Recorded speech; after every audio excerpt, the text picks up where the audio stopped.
जय जगन्नाथ पिला माने आम चैनल को स्वागत। आज आम दशम श्रेणी भौतिक विज्ञान अध्याय 3 रो धातु और अधातुर समस्त प्रश्नोत्तर सहज भाव में आलोचना करिबा।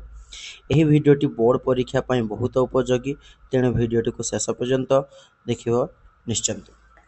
तो प्रथम प्रश्न कौन दी पिला माने, तो निम्नलिखित क्यों जोड़ा विस्थापन प्रक्रिया करे? तो सोडियम क्लोराइड द्रवण एवं तंबा धातु, मैग्नीशियम क्लोराइड द्रवण एवं एल्युमिनियम, फेरस सल्फेट द्रवण एवं सिल्वर नाइट्रेट द्रवण और तंबा धातु।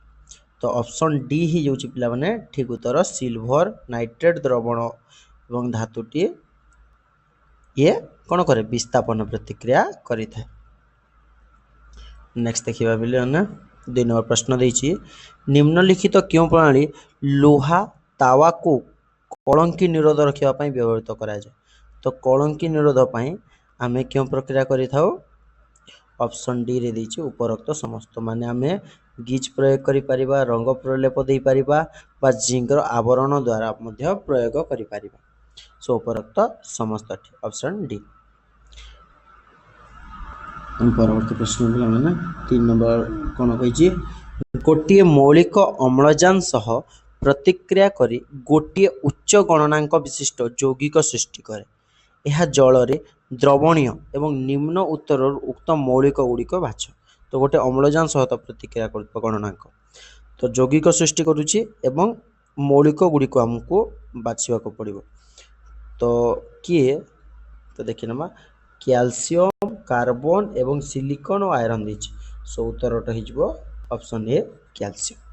तो पिला उत्तर होगा कैल्शियम। नेक्स्ट परवर्ती प्रश्न, खाद्य डब्बा गुड़िक जिंक द्वारा प्रलेपन होई टीण रे रखा होई थाए कारण? तो टीण रे कहीं रखा जाए पिला माने जे जिंक टीण ठारू अधिक प्रतिक्रियाशील, जिंक टीण ठारू अधिक प्रतिक्रियाशील, तेणु से माने कौन? तो ऑप्शन ए दीची आमको ये भूल अच्छी, ये भी भूल अच्छी, डी भी भूल अच्छी, ऑप्शन सी टी ठीक अच्छे। सो खाद्य डब्बा गुड़िक जिंक द्वारा प्रलेप न हो टीण रे होता है। तो टीण रखा जाबार कारण जानिगल ना पिला माने। नेक्स्ट देखिबा,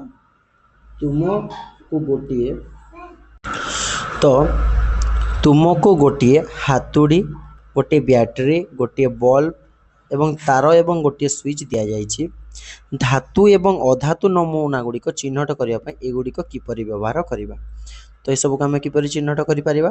तो प्रथमे देखिबा, तो हातुड़ी द्वारा नमूना के जदि पिटिले ताहा चेप्टा हुए तेबे यह धातु, आउ चेप्टा न होई जदि भांगी गला ताहाको आमे अधातु बोली कि कहि था।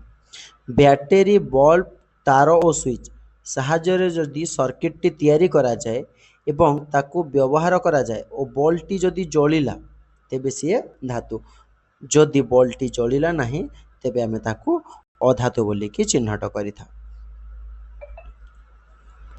एही परीक्षा रे उपयोगिता को निश्चय करी धातव एवं अधातव मध्य पार्थक्य दर्शा। धातव और अधातव मध्य पार्थक्य कौन रही? धातु गुड़िक नमनीय किंतु अधातु गुड़िक भंगुर अटे। समस्त धातु विद्युत सुपरिवाहक किंतु अधातु गुड़िक विद्युत कुपरिवाहक अटे। ये सब चमत्कार युक्त बा चकमक करि थाए, ये होची चमकहीन बाहर चमकता न थाए।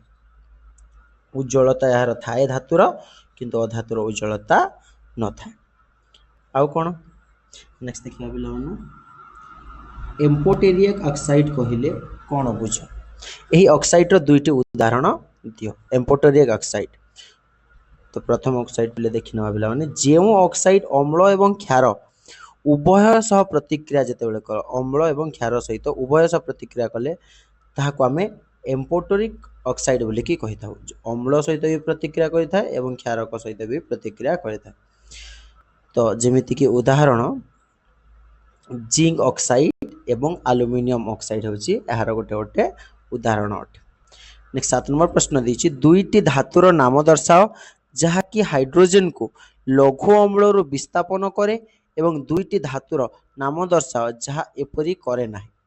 सो हाइड्रोजन को विस्थापन किए करे तो हाइड्रोजन को विस्थापन करुवे जिंक एवं मैग्नेशियम से भाई हाइड्रोजन को विस्थापन किए करे ना तंबा आउ रूपा ये दुईटी जिनिस हाइड्रोजन को विस्थापन करते ना किंतु जिंक एवं मैग्नेशियम ये सब हाइड्रोजन को विस्थापन करिथा। नेक्स्ट देखिए पिलाने वैद्युतिक शोधन गोटे धातु जहाँ एम पाई एनोड कैथोड एवं वैद्युतिक विश्लेषण रूपे क्या सो एनोड को आम एम कहूचु एनोड को आम अशुद्ध एम कही था कैथोड को आम शुद्ध एम बा धातुर पतला पत्र बोलिक कही था एवं वैद्युतिक विश्लेष्य जहाँ आम एम धातुर द्रवणीय लवणर द्रवण सहित तुलना करिथा। 9 नंबर प्रश्न देछि जे जणे चेप्टा चामचरे सल्फर पाउडर नहीं उत्तप्त कला एवं गोटे परीक्षा नली को ओलटाई बाहर गैस को संग्रह कला। तो प्रथम प्रश्न कौन कही जे एथिरे कौन गैस रो क्रियाशीलता हो पार गैस रो क्रियाशीलता तो शुष्क लिटमस कागज उपर कौन हेबो तो शुष्क लिटमस कागज उपर यह कौन होता है कौन सी परिवर्तन हेबो ना शुष्क लिटमस कागज उपर यार प्रभाव किसी हुए ना। आर्द्र लिटमस कागज उपर कौन हेबो आर्द्र लिटमस कागज कौन लाल हो जिवो आर्द्र लिटमस कागजटी लाल हो जिवो।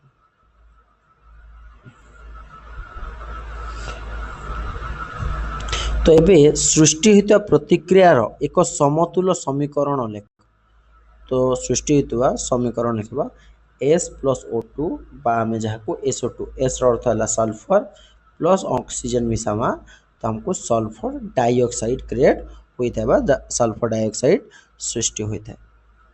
लुहार कलंकी निरोध पाई दुईटी उपाय लख आम लुहा को किपरि कलंकी ठारू दूर रखिपर तो लुहा को कलंकीहीन रखापी आम लुहा उपर रंग बा पेंटिंग रंग दे था जहाँ फल लुहारे कलंकी लगी न था आम एठारे प्राइमर व्यवहार कर प्राइमर लगे द्वारा लुहारे कलंकी बसे ना लुहा उपर जदि जिंक आवरण देवा तेबे लुहारे कलंकी लगे ना। 11 नंबर प्रश्न देछि अधातु सह ऑक्सीजन रो संयोग हेले क्यों प्रकार ऑक्साइड उत्पन्न हुए तो आम अधातु सहित जदि ऑक्सीजन रो संयोग करिबा तेबे साधारणतः अम्लीय ऑक्साइड उत्पन्न होता है तो कौन सृष्टि हुए अम्लीय ऑक्साइड सृष्टि होता है। कारण दर्शाओ प्लाटिनम सुना एवं रूपा गहना तैयारी व्यवहृत हुए तो ये सब गुड़ी को कहीं आम व्यवहार कर तो एगुड़िक हूँ चमकदार बा औज्ज्वल्यता थाए नमनीयता और तारयोग्य एवं कम प्रतिक्रियाशील होइतबारु एथिरे गहना तैयारी करि ही पारिबो तेणु ये सब को आम गहना तैयारी रे व्यवहृत करिथा। तेल भितर सोडियम पोटासियम बा लिथियम रखा जाए तो यही धातु गुड़िक वायु एवं जल सो अत्यंत शीघ्र कौन प्रतिक्रिया करती माने वायु सहित शीघ्र प्रतिक्रिया करती तेणु से गुड़िक तेल भितर रखा जाए जहाँ फल से सब क्षति हुए ना। नेक्स्ट देखिए जदिओ एल्युमिनियम एवं उच्च क्रियाशील मौलिक तथापि यह रंधन बासन कुशन तैयारी करा जाए एल्युमिनियम गुड़िक सो एल्युमिनियम उपरे आम Al2O3 रो एक सुरक्षा आवरण सृष्टि हुए जहाँ को अधिक प्रतिक्रिया रक्षा करिवारे सहायता करता है एवं उत्तम ताप मध्य परिवहन करि थाए। नेक्स्ट देखिबा पिला माने धातु निष्कासन प्रणाली रे कार्बोनेट एवं सल्फर धातुपिंड को ऑक्साइड रे परिणत करिथा तो कौन पिले धातु निष्कासन प्रणाली रे कार्बोनेट और सल्फाइड धातुपिंड को कौन ऑक्साइड परिणत करे तो ऑक्साइड धातु निष्कासन करवा सहज होता है एवं सेथिबाई प्रथमे कार्बोनेट एवं सल्फर डाइऑक्साइड को व्यवहार करा जाए कार्बन एवं सल्फर डाइऑक्साइड को सल्फर ऑक्साइड को आम व्यवहार करता।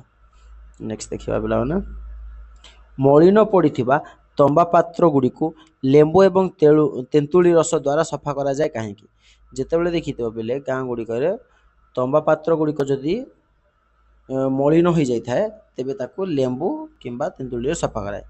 तंबा पात्र थिबा तंबा ऑक्साइड एक सबुज स्तर जमी जाए तो ये लेंबू एवं तेंतुली थिबा अम्ल यही स्तर को कौन द्रवीभूत कर दिए तेणु पात्र दुईटी चकचक करिଥାଏ। तो ये सब गाँ गुड़िक व्यवहार कर नेक्स्ट देखा धातु एवं अधातु मध्य थिबा रासायनिक धर्म गुड़िक बा पार्थक्य गुड़िक दर्शाओ। रासायनिक धर्म कौन ऑक्सीजन सह क्षारीय ऑक्साइड गठन करे ये ऑक्सीजन सहित अधातु अम्लीय ऑक्साइड गठन करे। धातु अम्ल सह प्रतिक्रिया करी हाइड्रोजन मुक्त करे एवं अधातु अम्ल सह साधारणतः हाइड्रोजन मुक्त करे नहीं।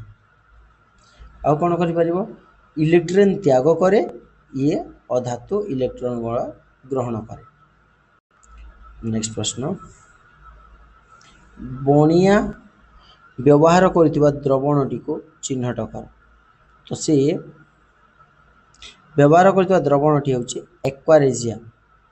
तो व्याख्या कौन एक्वारेजिया अर्थ है घन हाइड्रोक्लोरिक सुना को जदि आम द्रवीभूत करवा तेबे एथिरे बुड़ाइबा फल अलंकार गुड़िक किछि समय द्रवीभूत हो तार ओजन कौन हुए कमी जाए। नेक्स्ट 16 नंबर प्रश्न गरम पानी टांकी स्टील परिवर्ते कहीं तंबा कहीं व्यवहार कराए। तो तंबा स्टील तुलन में उत्तम स्टील अपेक्षा तंबा आम बहुत भल तेणु उत्ताप एवं ताप परिवाहक अटे।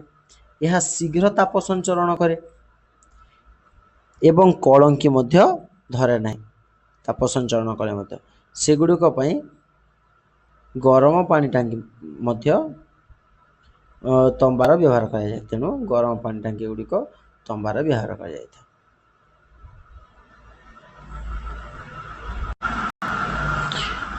तो पिला माने आजिर धातु और अधातु अध्यायर प्रश्नोत्तर एठारे शेष है। भिडियोटी भल लगी लाइक शेयर और सब्सक्राइब करंतु। आपनको कौन सी प्रश्न थिले कमेंट करंतु। परवर्ती शिक्षामूलक भिडियो पुणी देखा। जय जगन्नाथ पिला माने।